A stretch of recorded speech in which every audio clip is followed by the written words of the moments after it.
Amén. Vamos a orar. Padre Santo, te damos gracias, Señor bendito, porque nos permite estar aquí reunidos. Padre Santo, gracias por tu palabra y gracias también, Señor, porque sabemos que tienes un mensaje para nosotros. Señor, permítenos encontrar en tu palabra, Señor, los principios que tienes para que apliquemos el día de hoy, bendito Padre. Háblanos, Señor, permítenos escuchar tu voz claramente, que nada nos distraiga y podemos encontrar en tu palabra maravillosa, Señor, aquello de lo cual quieres hablarnos. Todo esto te lo pedimos en el nombre de Jesús. Amén. Amén, hermanos. Les invito a que abran sus Biblias en Génesis 4. Vamos a leer todo el capítulo 4 de Génesis. Hemos estado predicando de esta manera últimamente en los miércoles. Y les pido que me sigan con su vista. Yo voy a leer en la nueva versión internacional. Y sé que la mayoría tal vez traiga la Reina Valera, pero les pido que me acompañen en esta lectura. Dice así la palabra de Dios. El hombre se unió a su mujer Eva y ella concibió y dio a luz a Caín y dijo: con la ayuda del Señor he tenido un hijo varón. Después dio a luz a Abel, hermano de Caín. Abel se dedicó a pastorear ovejas, mientras que Caín se dedicó a trabajar la tierra. Tiempo después, Caín presentó al Señor una ofrenda del fruto de la tierra. Abel también presentó al Señor lo mejor de su rebaño, es decir, los primogénitos con su grasa. Y el Señor miró con agrado a Abel y a su ofrenda, pero no miró así a Caín ni a su ofrenda. Por eso Caín se enfureció y andaba cabizbajo.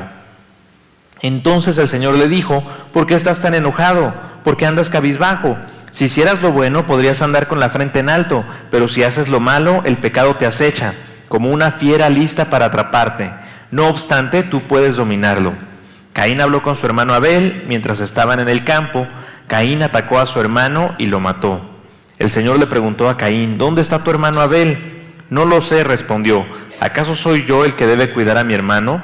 ¿Qué has hecho?, exclamó el Señor. Desde la tierra la sangre de tu hermano reclama justicia. Por eso ahora quedarás bajo la maldición de la tierra, la cual ha abierto sus fauces para recibir la sangre de tu hermano, que tú has derramado. Cuando cultives la tierra, no te dará sus frutos, y en el mundo serás un fugitivo errante. Ese castigo es más de lo que puedo soportar, le dijo Caín al Señor. Hoy me condenas al destierro y nunca más podré estar en tu presencia. Andaré por el mundo errante como un fugitivo, y cualquiera que me encuentre me matará. No será así, replicó el Señor. El que mate a Caín será castigado 7 veces. Entonces el Señor le puso una marca a Caín para que no fuera a matarlo quien lo hallara. Así Caín se alejó de la presencia del Señor y se fue a vivir a la región llamada Nod, al este del Edén.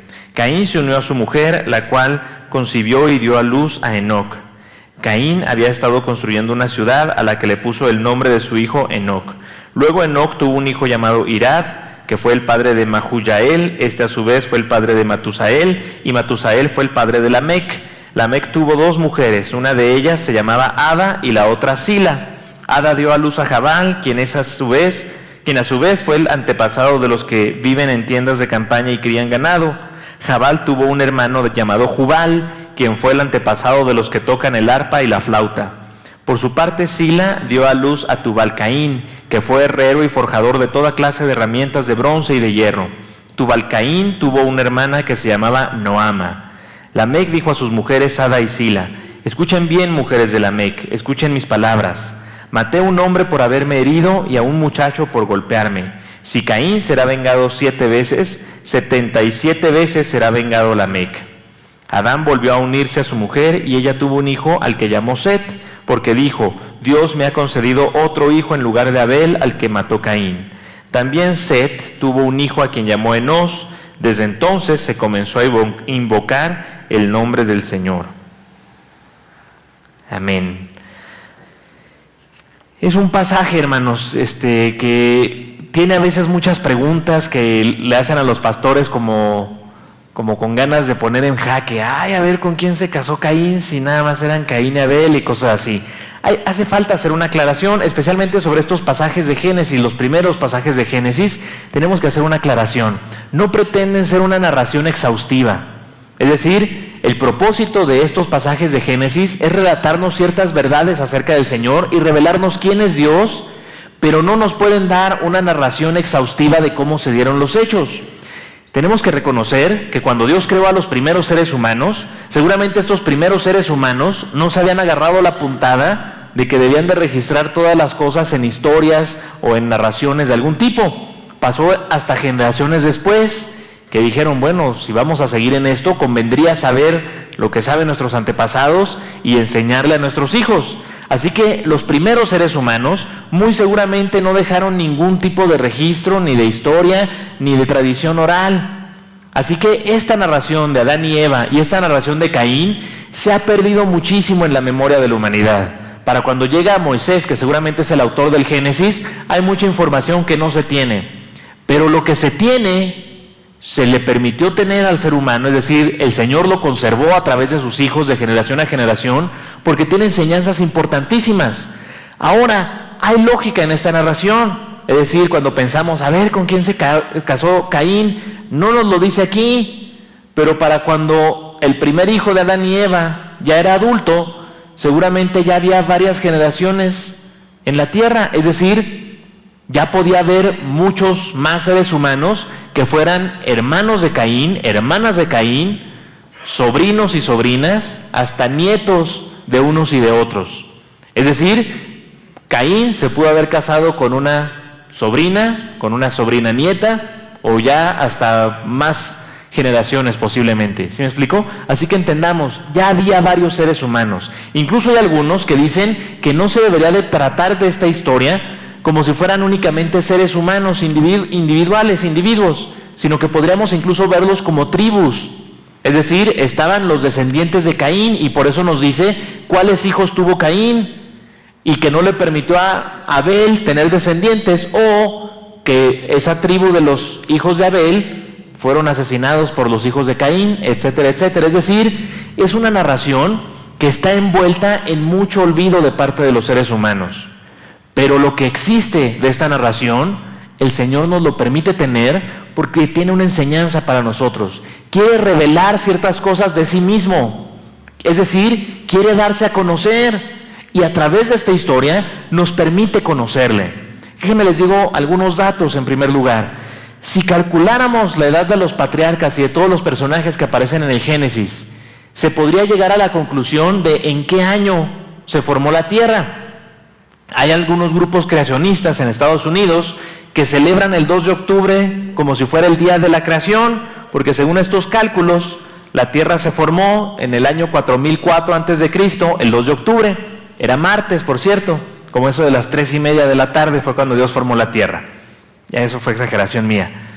Pero eso es lo que dicen algunos creacionistas, calculando estos años que se nos narran aquí. Sin embargo, hay escritos y hay manifestaciones de civilización sólida desde el año 6000 a.C. Por eso es que la mayoría de los científicos creacionistas no creen que la Tierra se haya formado hace 6000 años. 6000 a.C. fue hace 8000 años. Sino creen que fue alrededor de hace 10,000 años que ocurrió esto. Es decir, que hubo muchas generaciones de personas que existieron que no se nos narran en el Génesis y no tenemos ningún registro de ellos, porque tardó un tiempo la humanidad en empezar a darse cuenta que valía la pena registrar algunas cosas. Un ejemplo de esto, en esta misma historia, nos dice que Abel y que Caín presentaron ofrenda al Señor, pero nos dice más adelante que fue hasta el descendiente de Set que los hombres comenzaron a invocar el nombre del Señor. ¿Me explico? Es decir, ya sería una aparente contradicción, pero no es contradicción. La razón es muy sencilla. Seguramente para cuando existían los descendientes de Set, ya se invocaba el nombre del Señor, y para cuando existieron Caín y Abel, fue en ese tiempo. Así que entendámoslo, no tiene por qué ser exactamente las palabras que se utilizan aquí, como ocurrieron los hechos en la historia. Pero eso no cambia lo que el Señor quiere revelársenos. Yo soy de los que cree que Caín y Abel se trata de individuos, es decir, fueron personas. Yo soy de los que cree que fueron de los primeros hijos de Adán y Eva, y por eso se les menciona de esta manera tan importante. Es decir, fueron de los que fueron creando la civilización en un principio. Yo soy de los que cree que Adán y Eva existieron, pero también soy de los que cree que hubo muchos entre ellos y los descendientes que se nos mencionan aquí. Pero si estuviera equivocado, algunos dicen que Adán y Eva no son los primeros seres humanos, sino que son los primeros seres humanos que registraron tener una relación con Dios. Es decir, que Dios creó otros seres humanos antes de ellos, pero que fueron los que cayeron, como quien dice, y no pudo tener Dios una relación con ellos, y por eso ni sus nombres nos acordamos. Yo soy de los que no cree eso. Me parece que hay más verdad en esta narración que con Adán y Eva siendo los primeros seres humanos, etcétera, etcétera. Pero si estuviéramos equivocados los que creemos así, es decir, si hubiera más fallos en esta historia de los que creemos, eso no cambia la realidad de un asunto. Dios se quiere revelar a los seres humanos. Esta historia no es una narración exacta y exhaustiva del origen de la humanidad. Es una narración que nos permite conocer a Dios, por medio de la cual Dios quiere decirnos, miren, este soy yo, vean cómo soy, ámenme como soy, como quien dice. Y eso es lo que debe de tener este efecto. Ese es el efecto que esta historia y que el Génesis en sí debe tener sobre nuestras vidas. ¿Me explico? Tenemos que decirlo, pero espero que con esto no vayan a salir al rato con que el pastor dijo que la Biblia tiene mentiras. No, son errores humanos que el Señor nos permite, es decir, que el Señor no nos evitó, porque aún con nuestro error, su plan sigue, su plan no cambia, no lo podemos cambiar, no somos tan fuertes como para que nuestras equivocaciones destruyan su plan, y aún con nuestros olvidos, Él puede seguírsenos revelando. Una primera cosa que nos enseña, no les dije cómo se llama este sermón, ¿verdad? Este sermón se llama El nombre de Jehová hace la diferencia. Me gusta ese versículo al final. Desde Enós, desde entonces se comenzó a invocar el nombre del Señor. El nombre de Dios, el nombre en quien tenemos nuestra fe depositada, hace la diferencia en nuestra vida. Y hice este sermón con puntos que están en contraposición. Cuando Dios estaba hablando con los seres humanos, cuando se relacionó con ellos por primera vez, quería revelárseles y quería enseñarles ciertas cosas de sí mismo, pero se encontró con la oposición del pecado del ser humano. Así que podemos decir que un atributo de Dios, un aspecto de su personalidad, se tuvo que manifestar en contra de un aspecto de nuestra carnalidad. Por eso los voy a poner así en contraposición. En primer lugar, su influencia contra nuestros impulsos. El primer conflicto que hay en una relación con Dios es la influencia que Él quiere ejercer con nosotros y nuestros impulsos pecaminosos que nos guían a no querer obedecer su influencia. Lo vemos aquí, incluso el mismo Señor le habla a Caín y le dice, ¿por qué estás tan enojado? ¿Por qué andas cabizbajo? Si hicieras lo bueno, podrías andar con la frente en alto, pero si haces lo malo, el pecado te acecha, como una fiera lista para atraparte. No obstante, tú puedes dominarlo. Dios le está queriendo enseñar a Caín. Caín se enojó y Dios le quiere enseñar algo. Puedes dominar al pecado, puedes dominar a tu enojo. Algunos dicen, algunos teólogos han analizado este pasaje y dicen que la razón por la cual a Dios le pareció correcto el sacrificio de Caín, más bien de Abel, y no el de Caín, es porque lo que presentó Abel fue un cordero, algo que él no tuvo que hacer nada para que surgiera. Tenía su rebaño de ovejas, sus ovejas hicieron lo que es natural en su instinto y salió una ovejita bebé que se convirtió en un corderito y eso es lo que presentó Abel. Entonces que la ofrenda de Abel era como un agradecimiento, como decirle a Dios, esto tú lo hiciste. Pero la ofrenda de Caín, él tuvo que arar la tierra, él tuvo que trabajar, tuvo que sembrar, a lo mejor tuvo que desviar algún río e inventó la irrigación o alguna cosa así. Es decir, él se esforzó. Y entonces cuando llegó con el Señor fue, mira lo que logré. Es decir, algunos dicen que la ofrenda de Abel estaba llena de orgullo, más bien de humildad, y la ofrenda de Caín estaba llena de orgullo. Puede ser, pero el pasaje no nos lo dice. Lo único que nos dice es que a Dios le gustó la ofrenda de Abel y no le gustó la ofrenda de Caín. Y podemos ver más adelante en la historia del pueblo hebreo que el Señor les pidió que sacrificaran corderos. Y podemos ver en la Pascua que el Señor les pidió que sacrificaran un cordero. Y podemos ver más adelante que Jesucristo es el Cordero de Dios. Dios estaba tratando de enseñarles algo. Les quería dar una lección. Les quería decir, algún día vendrá mi Cordero. Les quería decir, voy a rescatarlos a través de mi Hijo. Y por eso le gustó la ofrenda de Abel, porque era un cordero. Y por eso no le gustó la ofrenda de Caín, porque eran unos aguacates y una lechuga, que no es el Cordero de Dios. Si Jesucristo fuera llamado como la ensalada de Dios, entonces le hubiera gustado más el sacrificio de Caín, pero no era así. Dios quería influirles, quería dirigirles, quería enseñarles, y Caín no se dejó. Sus instintos le hicieron rechazar al Señor. Esto no significa que nosotros seamos más fuertes que Dios. No significa que nosotros seamos tan poderosos que si Dios quiere hacer algo, nosotros podemos pelear en su contra y ganarle. No significa eso. Significa que Dios, en su poder y en su soberanía, ha decidido dejarnos ejercer nuestra maldad. Nos influye para que no lo hagamos. Nos guía, nos manda a su Espíritu Santo, nos pone barreras, nos estorba para que no hagamos el mal. Pero al final de cuentas, no nos lo evita. Hay una razón muy sencilla para esto. Si Dios ejerciera su poder para evitarnos el mal, para evitarnos pecar, significaría que Él es el culpable de que pequemos. Porque cuando pecamos fue porque Él no nos detuvo. Cuando Adán y Eva pecaron en el huerto del Edén, Dios no los detuvo teniendo el poder, teniendo la autoridad y teniendo la capacidad de hacerlo. No los detuvo. Porque si los hubiera detenido, no les habría permitido experimentar la redención, no les habría permitido experimentar la totalidad del amor de Dios, que es por medio del perdón.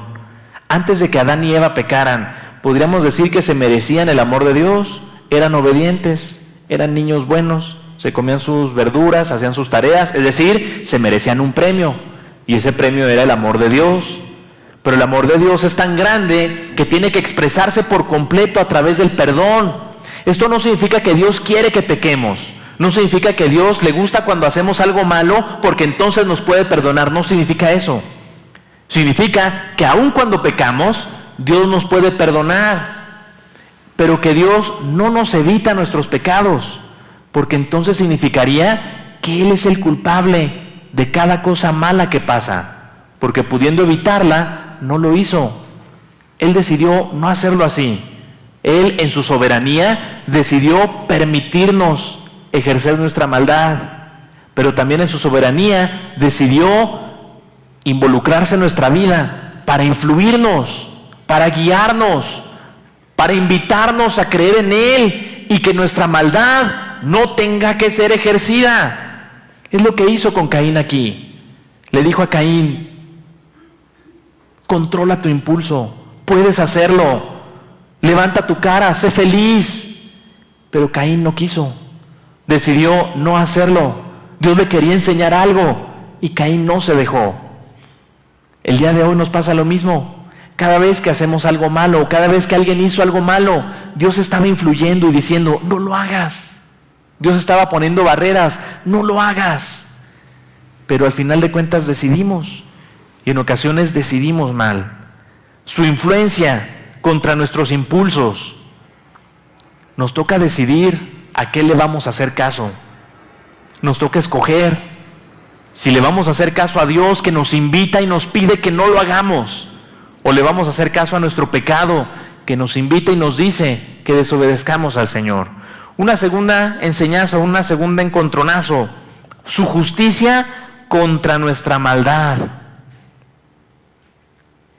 Dios es justo, es tan justo que no cambia su ley, no cambia sus leyes para poder perdonarnos. Él estableció su ley: el que pecare, morirá. No cambia su ley para perdonarnos. No tuvo que hacer un chanchullo para decir: bueno, los voy a perdonar, ya no hay ley. No, sigue habiendo ley. Y dice: para que alguien pague pecados, debe de entregarse una vida. Y por eso murió por nosotros. Así que sigue siendo justo. Lo que dice la Constitución del cielo es: para que un pecador sea salvo, se tiene que pagar con una vida. Entonces un pecador tiene que dar su vida y ya se murió, entonces no puede ser salvo.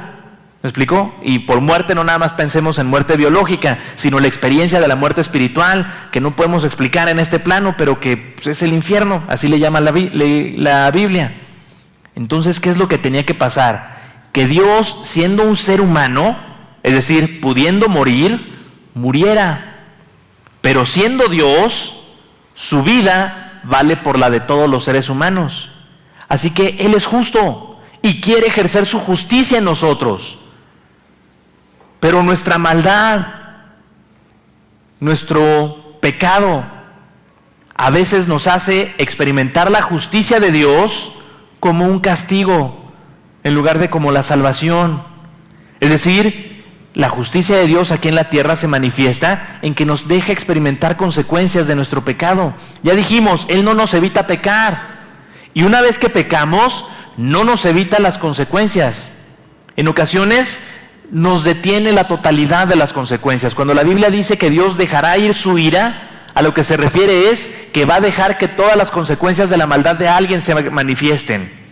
Es decir, una persona hace algo malo y se arriesga y no le pasa nada, y sigue, es Dios deteniéndole las consecuencias, diciendo, no, espérate tantito, ahorita agarra la onda, ahí va, no agarró la onda, vayan consecuencias. Y eso es la ira de Dios. Pero cuando queremos permanecer en esa maldad, su justicia se vuelve dolor y sufrimiento. Pero cuando las consecuencias del pecado nos hacen darnos cuenta de lo mal que estamos, nos hacen darnos cuenta de lo terrible que es el pecado, y nos duele y por eso pensamos, híjole, la regué, y nos arrepentimos y pensamos, lo que hice fue perverso, fue malvado, lo odio, desearía no haberlo hecho. Señor, ¿me puedes cambiar? Entonces su justicia tiene el efecto que Dios quiere que tenga, nos restaura. Es lo que hizo Dios con Caín, le quiso dar su justicia.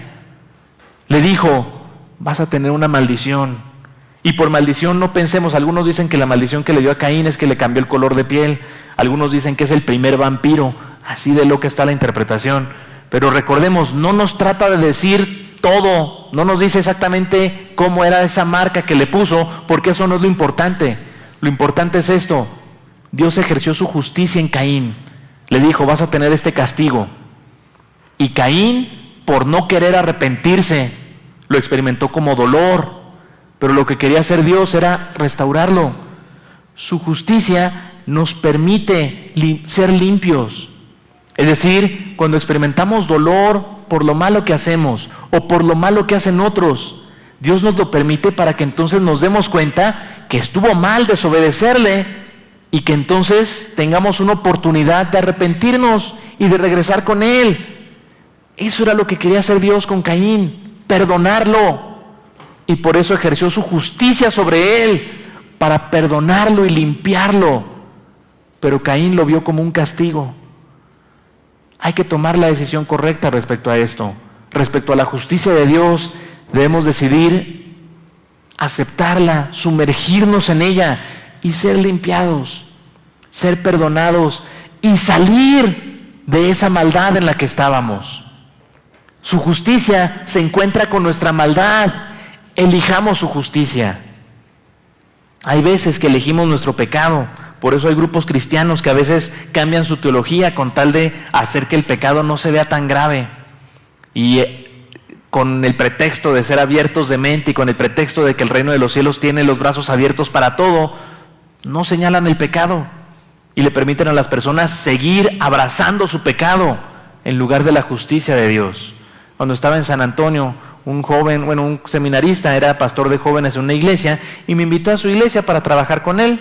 Yo todo el tiempo en el seminario les decía a mis compañeros que me invitaran a una iglesia, el primer año especialmente, a una iglesia de güeros, de anglos, porque yo quería así como que el elemento transcultural. Yo decía, si voy con hispanos y mexicanos, pues allá en mi tierra hay más mexicanos que acá. Yo quisiera pues saber cómo son los gringos y saber cómo evangelizarlos, como labor misionera entre los gringos. Y entonces este hermano en una iglesia anglo me invitó a trabajar con los jóvenes, empecé a ir a algunas reuniones y luego había una celebración en su casa del grupo de jóvenes, era el grupo de los universitarios, y entonces fui, y en cuanto voy entrando a su casa llego así, bienvenido Isaac, y el pastor de jóvenes, ¿una cervecita? Y así como que, caray, pues nomás si es Tecate, no. Le dije, no, gracias, no tomo. Y pues ya me senté, platicamos ahí y se me hizo pues una fiesta mundana. O sea, pasaban las cosas que pasan en las fiestas mundanas. Yo no fui a muchas fiestas mundanas cuando estaba en la preparatoria, pero a las que fui eran más o menos como esta. Ya casi al final, un par de jóvenes que eran novios se están yendo así abrazaditos de la mano y el pastor de jóvenes les dice, oigan, protéjanse. Y luego me volteé a ver a mí así como que, qué buen pastor soy, ¿no? Así, o sea, sé lo que van a hacer, pero me preocupo por ellos y entonces les doy un buen consejo pastoral. O sea, me volteé a ver así como que diciéndome, qué buen pastor soy, ¿no? Pues ahí fue cuando yo le dije, no, pues gracias, voy a buscar otra iglesia mejor. Porque a veces el cristianismo eso hace, se queda con su maldad. Le dice a las personas, quédate con tu maldad.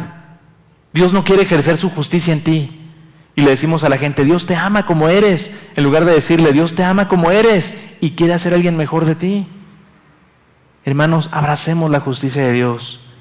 Si tenemos dolor por nuestra maldad o por la maldad de otros, la solución es la justicia de Dios, que nos perdona, nos limpia, nos sana.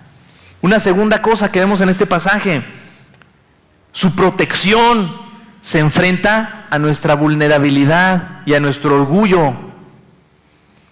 Somos pecadores, estamos incapacitados, es decir, somos vulnerables. Por eso es que podemos ser orgullosos. Dios no puede ser orgulloso. Digo, Dios es Dios. Si llega Dios y nos presume, yo soy el mejor jugador de fútbol del mundo, le creo, pues es Dios. ¿Me explico? Claro que lo es. Si llega Dios y me dice, yo soy el más inteligente, sí, no es presunción. Dios no puede ser orgulloso, porque cualquier cosa buena que diga de sí mismo es verdad.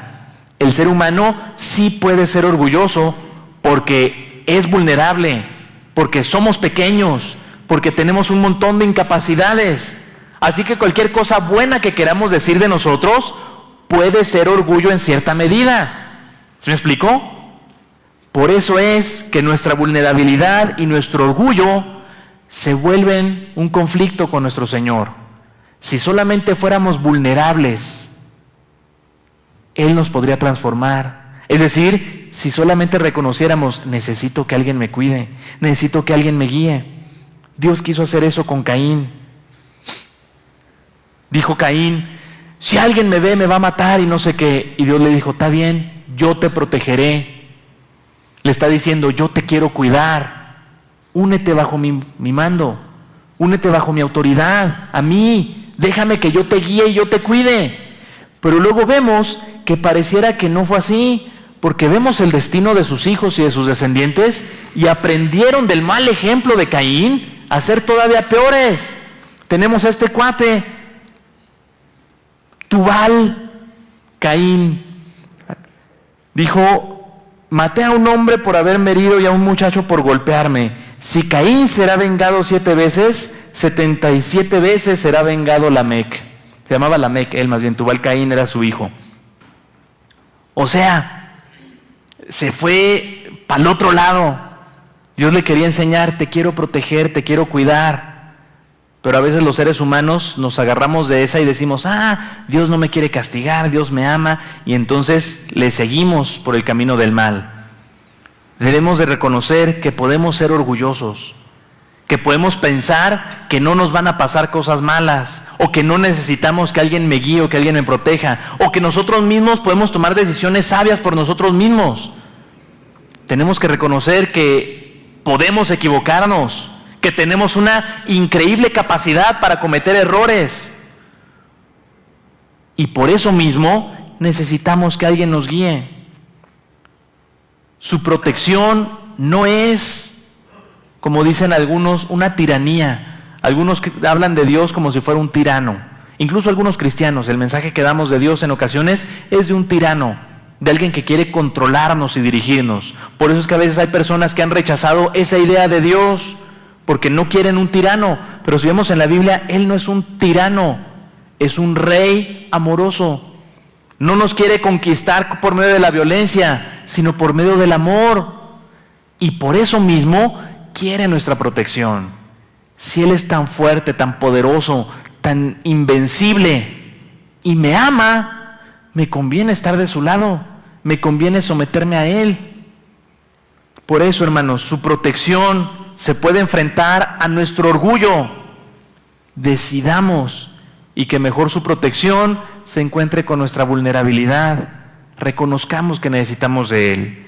Una segunda idea que encontramos en este pasaje: su camino se encuentra con lo que nosotros creemos que es nuestro camino. Le llamé, su camino se encuentra, más bien su camino contra nuestros errores.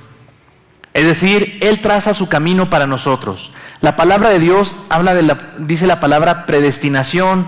La palabra que se utiliza es proposas gemes. Son dos palabras. Proposas es la raíz de donde viene propósito, y gemes significa antes de o previamente. Así que cuando la Biblia habla y dice esta palabra predestinación, no habla de un destino establecido, sino de un propósito establecido. Es decir, un plan que Dios tiene. Dios traza un mapa y nos dice, debes de seguir esta ruta. Y luego nos da el mapa y nos dice, sígueme, sígueme. Pero si nos vamos por allá, Él dice, oye, que me sigas, oye, que vengas para acá. La perrita que tenemos Leonel y yo, y mi esposa también, pero como está de guardia, creo que ella no ha convivido con ella casi. La sacamos a pasear Leonel y yo todos los días, y yo me siento que necesito 2 correas. Porque por un lado se va la perrita porque está olisqueando otras cosas, y Leonel se quiere ir por allá y no sé qué, y pues a Leonel si lo traigo con correa, no sé, puede llegar el DIF o algo así, servicios sociales y esas cosas.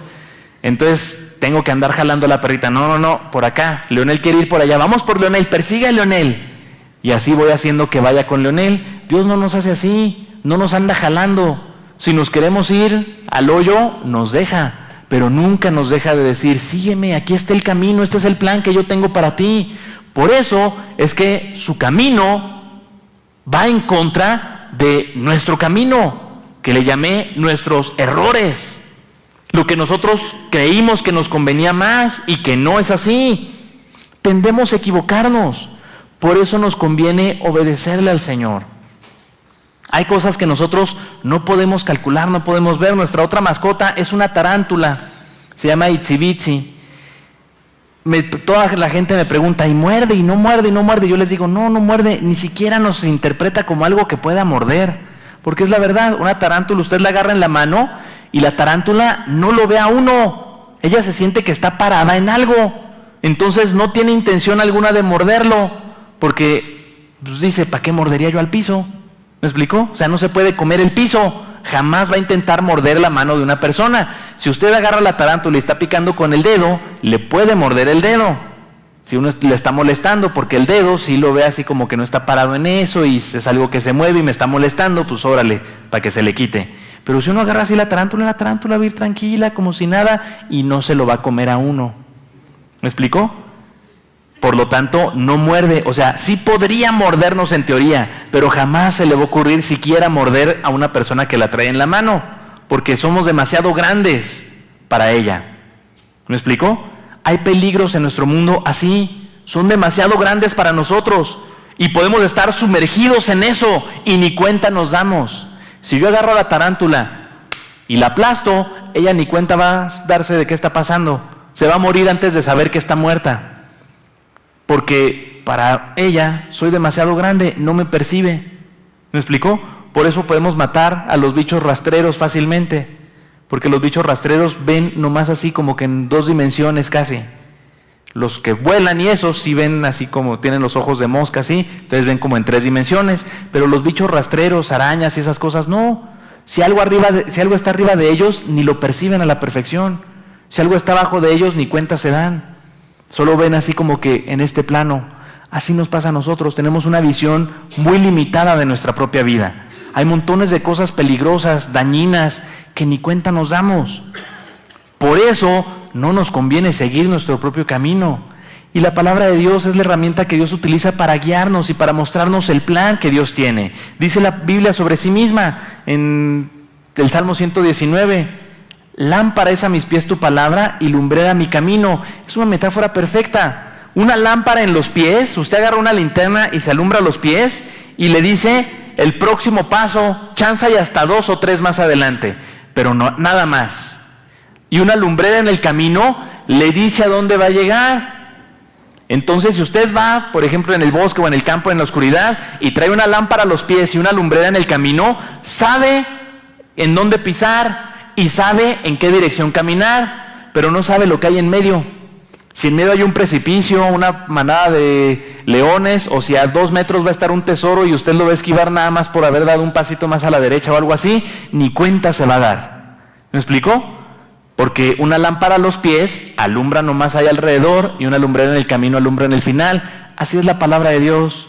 Nos dice, la meta es la vida eterna, no nada más en el cielo, sino vida eterna, una vida que vale la pena vivirse, una vida plena, una vida feliz. Esa es la meta.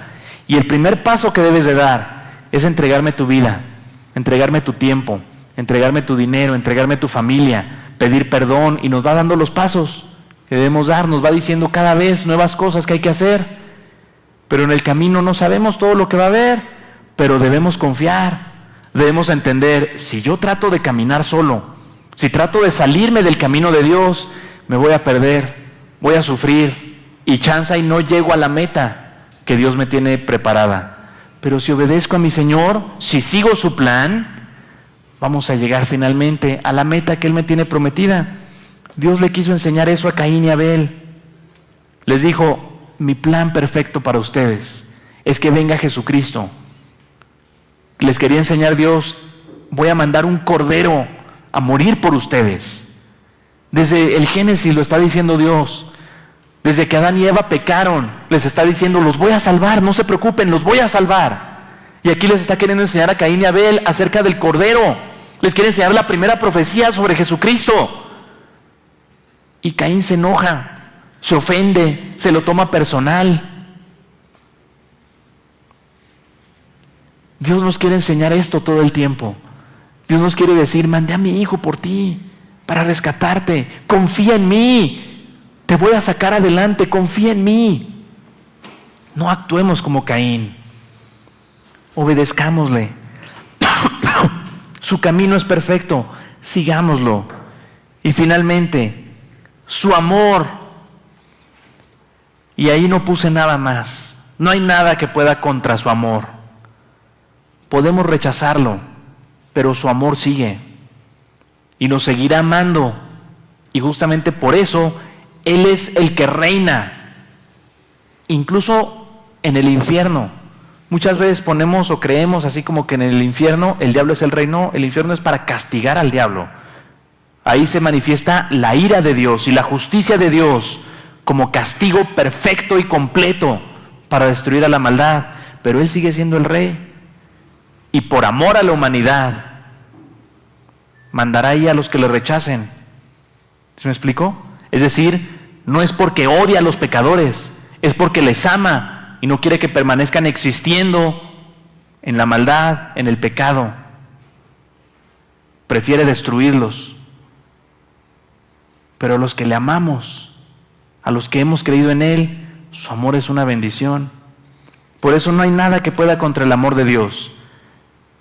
Por eso se llama este último punto, su amor con nuestra adoración.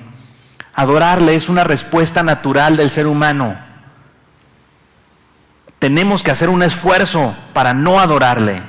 Tenemos que esforzarnos para rechazar su gracia. Tenemos que esforzarnos para rechazar su amor. Pero cuando Él nos muestra su amor, nuestra respuesta natural es aceptarlo y adorarle. Adorar en el sentido bíblico no es cantar, no es hacer obras de teatro, no es hacer una manifestación artística, porque el día de hoy en el mundo cristiano se considera que adorar es cualquier manifestación artística. No, adorar es someterse. Muchas veces cuando la Biblia utiliza la palabra adorar, en realidad se traduce postrarse. Incluso en algunas dice, y postrando le adoró, postrándose le adoró. La idea es someterse a. La adoración verdadera es aceptar que la voluntad de Dios es perfecta y entonces yo quiero la voluntad de Dios. Es aceptar que el camino de Dios es perfecto, entonces yo quiero el camino de Dios. Y eso es a lo que se refiere la Biblia con adorarle. Dice aquí, y entonces los hombres comenzaron a invocar el nombre de Jehová. Es decir, comenzaron a adorarle. ¿Cuándo fue esto? Cuando pasó esto. Cuando Dios les hizo una invitación a Caín y Abel. Ellos Sabían que Dios era grande y le quisieron adorar. Y Dios les dijo, aquí estoy, este soy yo. Y Caín dijo, no me gustó.